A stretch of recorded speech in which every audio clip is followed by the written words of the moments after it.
proud to speak for Portland and Oregon. This is one of the most progressive states in the country, and we are that because of you and the leaders like Tom Chamberlain on this stage. Stand out in the rain today to proclaim as loudly as possible that we are Oregon and we are this country. 2/3 of the corporations in this country paid no taxes to the federal treasury in 2010, and we are told now that we are the enemy. The teachers, the firefighters, the cops, the transit workers, the longshoremen, the electricians. We are democracy, not corporatocracy, ladies and gentlemen. It's pretty clear that they are trying to card the working class because there are 700 bills being presented all over the country, anti-labor legislation that is aimed at us, brothers and sisters. And when I think about that, that means we have a fight on our hands. And when you think about Dr. King, he lived in the shadow of the cross, and he was willing to give his life for something that he believed in, which is bigger. And I know we worry about our homes and the material things that we have, but I got to really say this, and I say it with love and humility, is that the labor movement is the movement that represents the people, but we are the backbone, the salt of this earth. You know,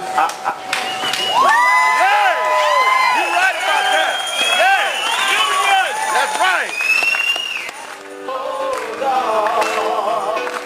So when you read and hear about Koch's fight and attack on unions in Wisconsin and Ohio and the rest of America, let me tell you what, it's right here in the Northwest as well. And it's a hell of a big one. Koch brothers spent billions of years every day to fund political campaigns nationwide, and they're the founding fathers and backers of the Tea Party. Scott Walker's main man is the Koch brothers, and his attack on public workers is just a start. They're attacking the private sector also, and instrumentally, it'll be an attack on all workers, union and non-union. We gather here today in honor of a great American and a great prophet in America. One who has shown a vision of the American dream, and one who has paid the ultimate price with his life in solidarity with the Union.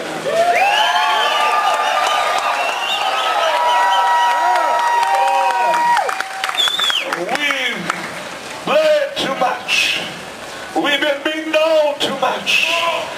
We've been jailed too much.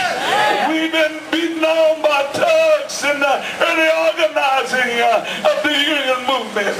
Oh, we paid a price. Our foreparents have paid a price.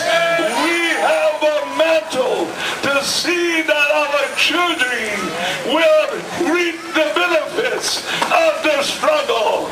This price, this struggle has been paid in blood.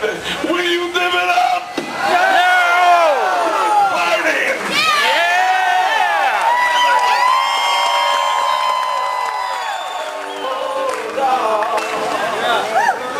We're here today to honor Dr. Martin Luther King and also honor the workers who have fought and died to bring us to where we are today.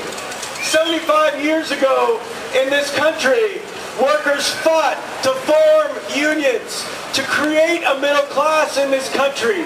All those that came before us, we cannot forget. We cannot forget why Dr. King was in Memphis. Dr. King was in Memphis because ASPE Local 1733 sanitation workers were fighting for their basic rights to organize, to collectively bargain for safety on the job. And Dr. King was down there in solidarity to support those workers' rights to bargain. Dr. King also shared with the House of Labor his dream for America. A dream of equality of opportunity. A dream of privilege and property widely distributed. A dream where men will not take necessities from the many to give luxuries to the few. A dream of a nation where all of our gifts and resources are held not for ourselves alone, but for the rest of humanity.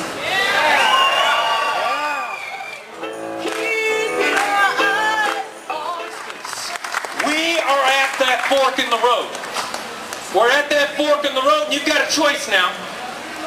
Mark! You can take that path to the right, and it goes downhill, gentle slope. You can have a nice leisurely stroll. You can go to rallies like this and go home and rest. And you know what? That road's paved. There ain't a rock on it. Ain't a rock on it. That's the path they took in 1981. Or, my brothers and sisters, you can take that path to the left. It's a tough uphill climb. You know, that's a dirty, rocky road. Dirty, rocky road. And it's rugged. But if you chose to take that path and you walk far enough, you'll find the footsteps of Rosa Parks. You'll walk in the steps of Dr. King. You will trudge the path your forebears trudged, your grandparents and your great-grandparents of the 30s and the 40s who faced clubs and guns and fought, and some of them died, to give you the right to join a union, create the middle class. If you take that path, if you take that path, my brothers and sisters, if you want a world where your children are fed and educated and are warm and safe, if you want a workplace where people can go to work and come home safe, where they get decent wages and health care and a retirement of respect and dignity, if you want a planet with an environment that you would be proud of to pass on to the next generation, then take that high road. Take that high